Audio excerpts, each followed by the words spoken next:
Hello दोस्तों, एक बार फिर से स्वागत है आप सभी का math and magic tips YouTube channel में। दोस्तों, इस वीडियो में हम लेके आए हैं सोशल साइंस का वीवीआई ऑब्जेक्टिव 40 क्वेश्चन जो आपके मैट्रिक बोर्ड एग्जाम के लिए काफ़ी इंपॉर्टेंट है। दोस्तों, अगर आप भी मैट्रिक बोर्ड एग्जाम में सोशल साइंस में 40 मार्क्स पाना चाहते हैं तो इस वीडियो को लास्ट तक देखिएगा। इससे पहले मैं ऑलरेडी 4-5 वीडियो अपलोड किए जा चुके हैं हमारे चैनल पर। आप नहीं देखेंगे तो डिस्क्रिप्शन बॉक्स में लिंक मिल जाएगा, वहाँ से आप जाके प्रत्येक वीडियो को बारी बारी से देख सकते हैं। तो चलिए दोस्तों, वीडियो को शुरू करते हैं और देख लेते हैं 1 से लेकर 40 तक का मोस्ट वीवीआई ऑब्जेक्टिव क्वेश्चन जो आपके मैट्रिक एग्जाम के लिए काफ़ी इंपॉर्टेंट है। दोस्तों, यहाँ पे पहला क्वेश्चन आप देख पा रहे होंगे, दिया गया है वर्नाक्यूलर प्रेस एक्ट कब पास हुआ था। ठीक है, वर्नाक्यूलर जो प्रेस एक्ट था वह कब पास हुआ था या कब पारित हुआ था। आपको बोर्ड एग्जाम में ऑप्शन दिए जाएंगे 1978, बी में दिए जाएंगे 1879, सी में है 1778 और डी में है 1878। दोस्तों, इस क्वेश्चन का बिल्कुल सही जवाब है आपका ऑप्शन डी यानी 1871। उसके बाद में देखिए, मैं हालांकि आप लोग को मालूम होगा कि मैं प्रत्येक वीडियो में पहले क्वेश्चन का जवाब आपको बोलता हूं कमेंट बॉक्स में देने के लिए, लेकिन इस बार पहला क्वेश्चन का जवाब थोड़ा हार्ड था, इसलिए मैं सेकेंड क्वेश्चन दे रहा हूं आप लोगों को कमेंट बॉक्स में जवाब देने के लिए। क्वेश्चन दिया गया है कि अंकोर वाट का मंदिर कहाँ स्थित है। ऑप्शन में आपको मिला है वियतनाम, बी कह रहा है लाओस और सी कह रहा है कंबोडिया और डी में है कंबोडिया और लाओस और थाईलैंड। यानी आपको 4 ऑप्शन मौजूद है, वियतनाम, थाईलैंड, लाओस और कंबोडिया। दोस्तों, जिन विद्यार्थियों का क्वेश्चन नंबर 2 का बिल्कुल सही जवाब मालूम है, वीडियो के कमेंट बॉक्स में अपने नाम के साथ इसका कमेंट में जवाब दे सकते हैं कि इस क्वेश्चन का जवाब क्या होगा। उसके बाद में क्वेश्चन नंबर 3 को देख लेते हैं। तो क्वेश्चन नंबर 3 कह रहा है कि हिंद चीन पहुँचने वाले प्रथम व्यापारी कौन थे। ठीक है, जो हिंद चीन में जो पहुंचने वाला प्रथम व्यापारी कौन था, इसके लिए भी आपको 4 ऑप्शन दिए जा चुके हैं। यहाँ पे दिया गया है इंग्लैंड वासी, बी में दिया गया है फ्रांसीसी, सी में दिया गया है पुर्तगाली और डी में दिया गया है डच। तो आपसे बता दें, जो हिंद चीन में पहुंचने वाला जो प्रथम व्यापारी था वो ना ही इंग्लैंड वासी था, ना ही फ्रांसीसी और ना ही डच। वो आपका बिल्कुल सही जवाब होगा आपका ऑप्शन सी यानी पुर्तगाली। उसके बाद में चलिए दोस्तों, हम लोग अगला क्वेश्चन देख लेते हैं। और अगला क्वेश्चन नंबर 4 कह रहा है कार्बोनरी संगठन किस वर्ष पास हुआ था या किस वर्ष पारित हुआ था। तो इसके लिए आपको ऑप्शन 4 मिलते हैं। ऑप्शन ए कह रहा है 1832, बी कह रहा है 1815, सी कह रहा है 1810 और डी कह रहा है 1831। तो क्वेश्चन नंबर 4 के लिए आपको 4 ऑप्शन दिए जा चुके हैं। बिल्कुल सही जवाब होगा वह होगा आपका 1810 यानी आपका ऑप्शन सी बिल्कुल सही जवाब है। उसके बाद में दोस्तों, हम लोग अगला क्वेश्चन देख पा रहे हैं। अगला क्वेश्चन नंबर 5 दिया गया है एड्रियानोपुल की संधि कब हुई थी। तो आपसे बता दें कि इटली के संग एड्रियानोपुल की भी संधि हुई थी। तो यहाँ पे आपको ऑप्शन मिला है 1828, बी में दिया गया है 1829, सी में दिया गया 1830 और आपका ऑप्शन डी में दिया गया है 1931। तो क्वेश्चन नंबर 5 का बिल्कुल सही जवाब है आपका ऑप्शन बी यानी 1829 ईस्वी में एड्रियानोपुल की संधि हुई थी। उसके बाद में आपसे क्वेश्चन नंबर 6 आप बोर्ड स्क्रीन पे देख पा रहे होंगे, दिया गया इंग्लैंड में मुद्रण कला को पहुंचाने वाला कौन था। यानी कौन ऐसा व्यक्ति था जो इंग्लैंड में मुद्रण कला को भी पहुंचा दिया था। तो आपसे बता दें, कैक्सटन नामक एक व्यक्ति था, कैक्सटन, जो इंग्लैंड में मुद्रण कला को पहुँचाया था। उसके बाद में क्वेश्चन नंबर आप देख पा रहे हैं 7 और दिया गया है कि किसने कहा कि मुद्रण ईश्वर की दी हुई महानतम देन है, ये सबसे बड़ा तोहफा है। तो यहाँ पे आपका ऑप्शन ए दिया गया है महात्मा गांधी, बी में दिया गया है मार्टिन लूथर, सी में दिया गया है मोहम्मद पैगंबर और डी में दिया गया है ईसा मसीह। तो आपसे बता दें कि मार्टिन लूथर बोले थे कि ईश्वर की दी हुई मुद्रा एक महानतम देन है और ये सबसे बड़ा तोहफा है। तो ये कथन दोस्तों मार्टिन लूथर का है। उसके बाद में क्वेश्चन नंबर 8 आप देख पा रहे हैं, जो दिया गया है ब्रेस्ट लिटोवस्क की संधि किन देश के बीच हुई थी। जो ब्रेस्ट लिटोवस्क की संधि किन देश के बीच हुई थी। तो आपको ऑप्शन ए में दिया गया रूस और इटली के बीच, रूस और फ्रांस के बीच, सी कह रहा है रूस और इंग्लैंड के बीच और डी कह रहा है रूस और जर्मनी के बीच। तो क्वेश्चन नंबर 8 के लिए आप 4 ऑप्शन पढ़ चुके हैं। इसमें से जो आपका बिल्कुल सही जवाब होगा वह होगा आपका ऑप्शन डी यानी रूस और जर्मनी के बीच। उसके बाद में क्वेश्चन नंबर 9 आप देख पा रहे होंगे, दिया गया आर्थिक मंदी की शुरुआत कब हुई थी। तो जो आर्थिक मंदी की शुरुआत हुई थी इसके लिए आपको 4 ऑप्शन दिए गए हैं। ऑप्शन ए कह रहा है 1933, बी कह रहा है 1930, सी में कहा जा रहा है 1940 और डी में कहा जा रहा है 1950 ईस्वी में। लेकिन आपका जो बिल्कुल सही जवाब होगा वह होगा 1930, यानी आपका ऑप्शन बी बिल्कुल सही जवाब है। उसके बाद में क्वेश्चन नंबर 10 को आप देख पा रहे होंगे। क्वेश्चन नंबर 10 कह रहा है कि फ्रांस में किस शासक वंश की पुनर्स्थापना वियना कांग्रेस के द्वारा की गई थी। तो यहाँ पे आपको 4 ऑप्शन दिए जा चुके हैं। पहला ऑप्शन है हैब्सबर्ग, बी में दिया गया है आर्लिया वंश, सी में दिया गया है बुर्बो वंश और डी में दिया गया है जार शाही वंश। तो आपसे बता दें कि जो फ्रांस में जो बुर्बो वंश का पुनर्स्थापना वियना कांग्रेस के द्वारा की गई थी, यानी आपका बिल्कुल सही जवाब आपका ऑप्शन सी है, यानी बुर्बो वंश। उसके बाद में अगला क्वेश्चन है, क्वेश्चन नंबर 11 कह रहा है कि अस्तर रंजन विधि के अंतर्गत मानचित्रों में नीले रंग से किस भाग को दिखाया जाता है। जो अस्तर रंजन विधि के अंतर्गत जो मानचित्र होते हैं उनमें नीले रंग से किस भाग को दर्शाया जाता है, किस भाग को दिखाया जाता है। इसीलिए आपको 4 ऑप्शन दिए गए हैं। तो आपसे बता दें, ना ही पर्वत को और ना ही पठार और ना ही मैदान को। आपका एक जल ही ऐसा चीज़ है जिसको अस्तर रंजन के विधि में मानचित्र को नीले रंग के में दर्शाया जाता है।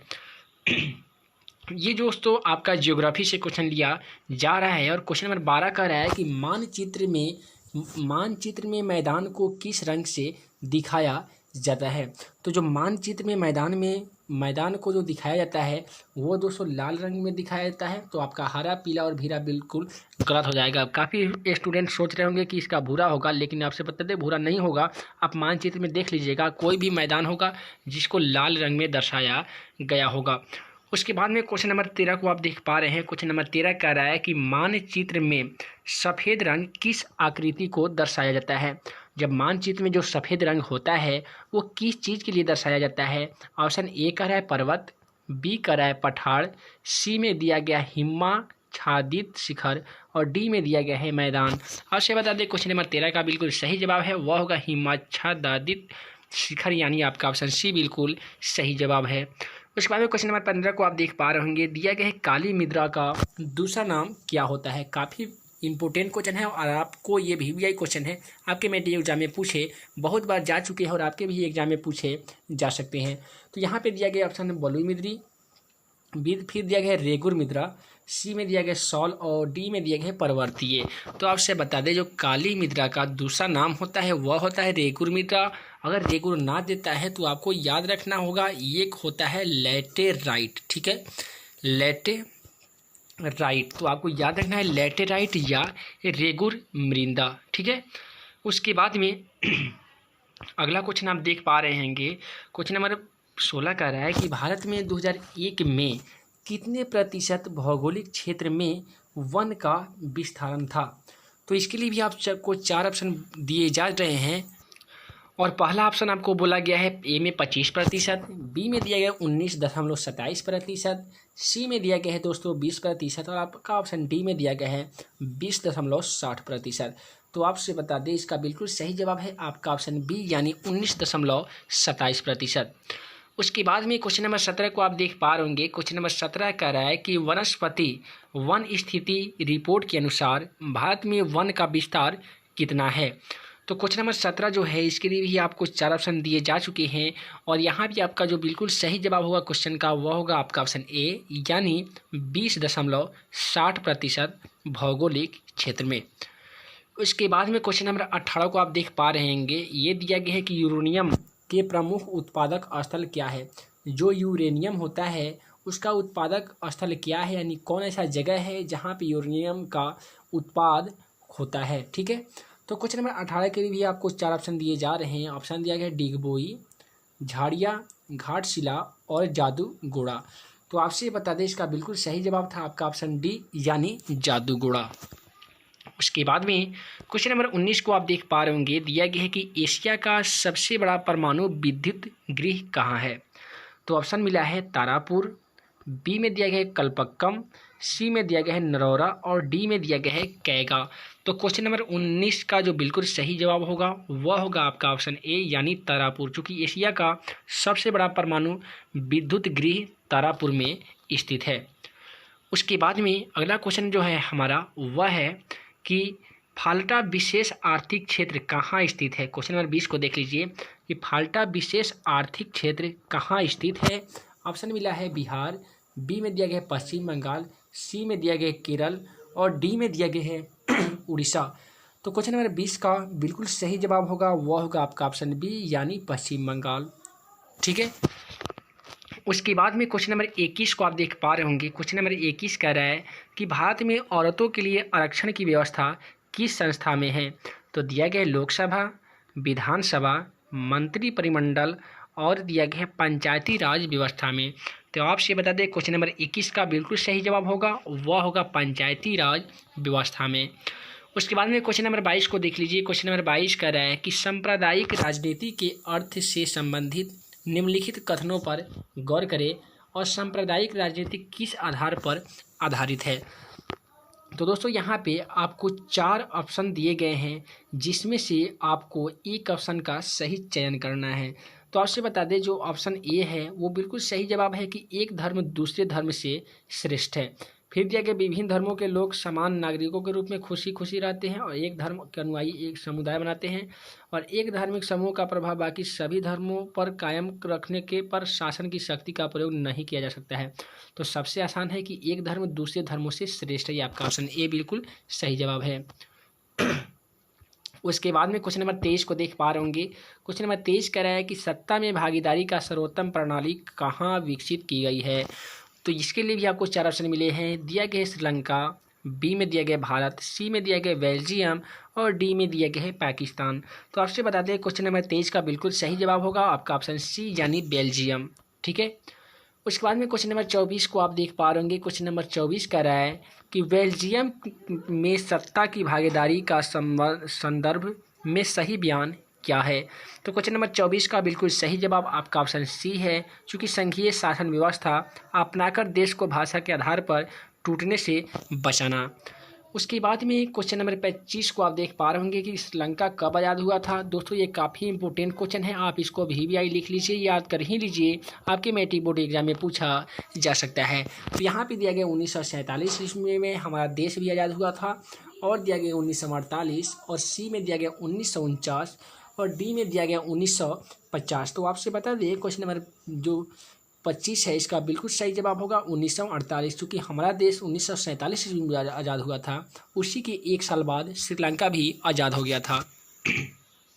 उसके बाद में क्वेश्चन नंबर 26 को आप देख पा रहे होंगे। क्वेश्चन नंबर 26 का है कि राजनीतिक दल का आशय है, यानी राजनीतिक दल का क्या आशय है। क्वेश्चन नंबर 26 का बिल्कुल सही जवाब आपका ऑप्शन सी है, यानी व्यक्तियों के समूह से। उसके बाद में क्वेश्चन नंबर 27 को देख पा रहे होंगे कि किसके फैलने से या किसके फैसले से व्यक्तिगत पूर्वाग्रहों की अधिकता रहती है। तो ऑप्शन में दिया गया है लोकतांत्रिक, राजशाही, गैर लोकतांत्रिक और तानाशाही। क्वेश्चन नंबर 27 का बिल्कुल सही जवाब होगा आपका ऑप्शन सी यानी गैर लोकतांत्रिक। उसके बाद में क्वेश्चन नंबर 28 को देख लीजिए। लोकतंत्र के परिणामों के मूल्यांकन की सही आधार क्या है। तो क्वेश्चन नंबर 28 जो आप देख पा रहे हैं इसका बिल्कुल सही जवाब आपका ऑप्शन सी है, यानी विविधताओं का साम्राज्य। ठीक है। उसके बाद में क्वेश्चन नंबर हम लोग देखेंगे क्वेश्चन नंबर 29 जो दिया गया है, भारतीय लोकतंत्र के कितने अंग है। ये काफ़ी इंपॉर्टेंट क्वेश्चन है और मैट्रिक में बहुत बार ये पूछा जा चुका है। तो इसलिए दोस्तों इसको याद कर ही लीजिएगा कि भारतीय लोकतंत्र के कितने अंग होते हैं। ऑप्शन में दिया गया है 1, बी में दिया गया 3, सी में दिया गया 4 और डी आपका कह रहा है 5। इसका बिल्कुल सही जवाब होगा वह होगा आपका 3, क्योंकि न्यायपालिका, व्यवस्थापिका और कार्यपालिका। इसका ऑप्शन आपका बिल्कुल सही जवाब है बी यानी 3। उसके बाद में आपसे बता दें क्वेश्चन नंबर 30 कह रहा है कि निम्नलिखित में कौन लोकतांत्रिक देश है। तो दिया गया है ब्रिटेन, अमेरिका, भारत और इनमें से सभी। तो क्वेश्चन नंबर जो आप देखे हैं 30, इसका बिल्कुल सही जवाब होगा आपका ऑप्शन डी, चूँकि ब्रिटेन, भारत और अमेरिका सभी एक प्रकार का लोकतांत्रिक देश है। उसके बाद में क्वेश्चन नंबर 31 को देख लीजिए। निम्नलिखित में कौन विनिमय का सर्वोत्तम माध्यम है। तो दिया गया है वस्तु, मुद्रा, चमड़ा और इनमें से कोई नहीं। तो क्वेश्चन नंबर 31 का बिल्कुल सही जवाब होगा आपका ऑप्शन बी यानी मुद्रा यानी पैसा। उसके बाद में है भारत में वित्तीय वर्ष कहा जाता है। ये भी काफ़ी इंपॉर्टेंट और वीवीआई क्वेश्चन है, आपके मैट्रिक में बहुत बार पूछा गया है और आपके भी एग्जाम में पूछा जा सकता है। तो क्वेश्चन नंबर 32 को आप देख पा रहे हैं, इसका बिल्कुल सही जवाब आपका ऑप्शन सी है, यानी 1 अप्रैल से 31 मार्च तक आपका वित्तीय वर्ष कहा जाता है। उसी प्रकार से हमारा अगला क्वेश्चन है 33, जो दिया गया भारतीय उपभोक्ता में अधिकांशतः है, यानी भारतीय उपभोक्ता में अधिकांश क्या है। तो क्वेश्चन नंबर 33 का बिल्कुल सही जवाब आपका ऑप्शन सी है, यानी ए है, यानी निष्क्रिय। उसके बाद में क्वेश्चन नंबर हम लोग 34 को देखेंगे और 34 कह रहा है कि WTO का विस्तृत रूप क्या होता है, यानी WTO। तो W से होता है वर्ल्ड, T से ट्रेड और O से होता है ऑर्गेनाइजेशन। तो देख लीजिए वर्ल्ड ट्रेड ऑर्गेनाइजेशन आपका ऑप्शन बी में है, जो कि बिल्कुल सही जवाब है। ठीक है। उसके बाद में है 35 में दिया गया है कि जिस देश का राष्ट्रीय आय अधिक होता है वह देश क्या कहलाता है। दोस्तों आपसे बता दें कि जिस देश का राष्ट्रीय आय अधिक होता है वह देश विकसित कहलाता है। ठीक है। उसके बाद में हमारा जो यहाँ पे 35 तक हम लोग क्वेश्चन देख चुके हैं। उसके बाद में दिया गया इनमें से किसे पिछड़ा राज्य कहा जाता है। तो आपसे बता दें कि बिहार को पिछड़ा राज्य कहा जाता है, यानी इसका बिल्कुल सही जवाब आपका ऑप्शन सी है। उसके बाद में दोस्तों अगला क्वेश्चन दिया गया है कि संचार का सबसे लोकप्रिय साधन क्या है। तो आपसे बता दें क्वेश्चन नंबर 37 आप देख पा रहे हैं, इसका बिल्कुल सही जवाब होगा वह होगा सार्वजनिक टेलीफोन। ठीक है। संचार का सबसे लोकप्रिय साधन या आपका रेडियो होना चाहिए। आप इसको आंसर देख लीजिए और कमेंट बॉक्स में लिख दीजिएगा। उसी प्रकार से यहाँ पे कुछ और 2-3 क्वेश्चन हैं कि कृषि सुखाड़ होता है। क्वेश्चन नंबर 38 आप देख पा रहे हैं, कृषि सुखाड़ कब होगा, जब जल के अभाव होंगे या जल की कमी होंगे, मिट्टी के क्षय के कारण, मिट्टी की लवणता के कारण और मिट्टी के नमी के कारण। तो आपका बिल्कुल सही जवाब आपका ऑप्शन ए है, यानी जल के अभाव के कारण। उसके बाद में है क्वेश्चन नंबर 39 की बाढ़ से सबसे अधिक हानि होती है। दोस्तों आपसे बता दें कि अगर बाढ़ की बात करें तो फसल को भी हानि होती है, भवन को भी और पशु को भी, और इनमें से सभी को भी हो जाएगा। लेकिन यहाँ पे पूछा गया सबसे अधिक हानि किसे होती है। तो क्वेश्चन नंबर 39 का बिल्कुल सही जवाब होगा वह होगा आपका फसलों को, चूँकि बाढ़ से अगर सबसे ज़्यादा किसी को हानि होती है तो वह होती है फसलों को। उसके बाद में वीडियो का लास्ट क्वेश्चन है क्वेश्चन नंबर 40 की भूपटल के नीचे का वह स्थान जहां भूकंप का जन्म होता है उसे क्या कहते हैं। तो क्वेश्चन नंबर 40 का बिल्कुल सही जवाब आपका ऑप्शन बी होगा अधिकेंद्र, और जहां पे सर्वप्रथम भूकंप के झटके सुनाई देते हैं उसे हम भूकंप केंद्र कहते हैं। इस क्वेश्चन में आपका बिल्कुल सही जवाब होगा आपका ऑप्शन बी। तो दोस्तों इस प्रकार से हम इस वीडियो में हम लोग देखें 1 से लेकर 40 तक का सोशल साइंस का मोस्ट वीवीआई ऑब्जेक्टिव क्वेश्चन जो आपके मैट्रिक एग्जाम के लिए काफ़ी इंपॉर्टेंट थे। तो दोस्तों उम्मीद करता है कि आपको वीडियो पसंद आया होगा तो वीडियो को लाइक कीजिए, अपने दोस्तों में शेयर कीजिए, और जो भी विद्यार्थी अभी चैनल पर नए हैं, चैनल को सब्सक्राइब नहीं किए हैं तो चैनल को सब्सक्राइब करके बेल आइकन को प्रेस कर लीजिए, ताकि आपको प्रत्येक दिन मैट्रिक से रिलेटेड वीवीआई ऑब्जेक्टिव और सब्जेक्टिव का प्रत्येक विषय का क्वेश्चन आंसर आपको इसी चैनल पर मिलता रहे। तो चलिए दोस्तों, मैं मुक्केम अंसारी फिर मिलूंगा आपसे नए वीडियो में नए वीवीआई प्रश्न के साथ। तब तक के लिए वीडियो देखने के लिए बहुत बहुत धन्यवाद।